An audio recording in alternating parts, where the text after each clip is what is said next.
दोस्तों नमस्कार। सबक समाचार यूट्यूब चैनल में आपका स्वागत है।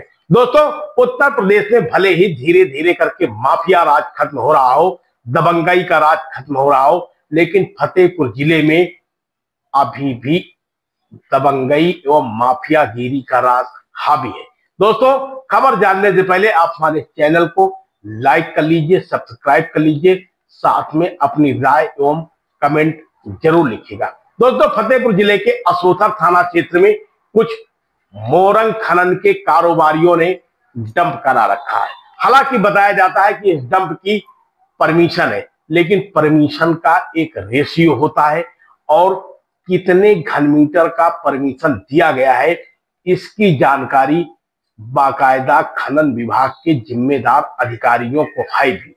लेकिन इस सब के बावजूद खनन विभाग के जो जिम्मेदार अधिकारी हैं, वहां का लिपिक संवर्ग है, वो पूरे तरीके से नियम कायदों को बलाए ताक में रखकर काम कर रहा है। यही वजह है कि इन मोरंग कारोबारियों के हौसले बुलंद हैं और करोड़ों की लागत से इस इलाके में बनी सड़कें भी पूरे तरीके से क्षतिग्रस्त होती जा रही हैं। ग्रामीण पिछले कई माहों से इस मुद्दे को लेकर के उठा रहे हैं, लगातार विरोध प्रदर्शन कर रहे हैं, लेकिन नक्कार खाने में तूती की आवाज की तरह इन ग्रामीणों की बात सुनी जा रही है, समझी जा रही है। दोस्तों, आपको बता दें कि गैर जनपद यानी बांदा जनपद के मरका इलाके से दो डंपर, बड़े डंपर, ट्रक, ट्रेलर लगे हुए हैं। इस इलाके से बाकायदे खनन माफिया बालू निकालते हैं और इस इलाके से बाकायदा दखरौली होते हुए रामनगर कौहन मार्ग से असोथर क्षेत्र की सीमा तय करते हैं। इस इलाके में नवदुर्गा पूजन हो या फिर गणेश पूजन हो या फिर कोई भी पर्व हो, यहां पर आम पब्लिक की नहीं चलती है। यहां पर इन मोरंग कारोबारियों के दबंग गुर्गों की चलती है। इन गुर्गों की बाकायदे पुलिस में सेटिंग है। अवैध तरीके से मोरंग की ओवरलोडिंग की जा रही है।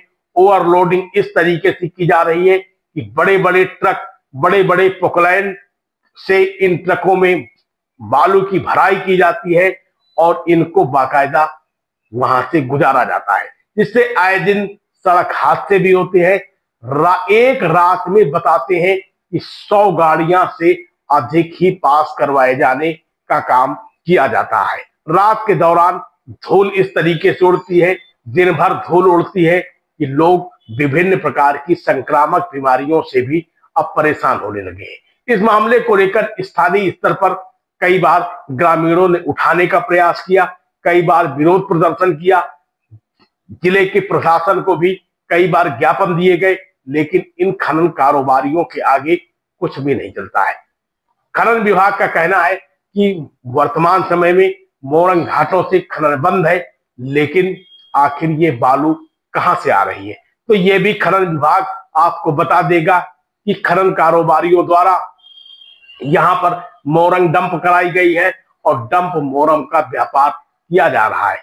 तो प्रतिदिन सैकड़ों ट्रक मोरंग यहां से निकल रही है और मोरंग खत्म होने का नाम ही नहीं ले रही है। तो इससे साफ जाहिर होता है कि कहीं न कहीं बांदा जिले के मरका इलाके से अवैध तरीके से मोरंग का खनन भी जारी है और बाकायदे बड़े वाहनों से उनको असोथर क्षेत्र में पहले डंप किया जाता है और उस डंप माल को नंबर 1 में यानी जो लाइसेंस दिया गया है उसके आधार पर निकाला जा रहा है। यानी प्रतिदिन लाखों रुपए राजस्व का चूना ये खनन कारोबारी के गुर्गे लगा रहे हैं। बताया यहां तक जाता है कि इसके नेटवर्क बाकायदा रायबरेली, लालगंज, फतेहपुर एवं बांदा के साथ साथ कौशाम्बी जिले से भी जुड़े हुए हैं। कई जनप्रतिनिधि भी इस रैकेट में शामिल है।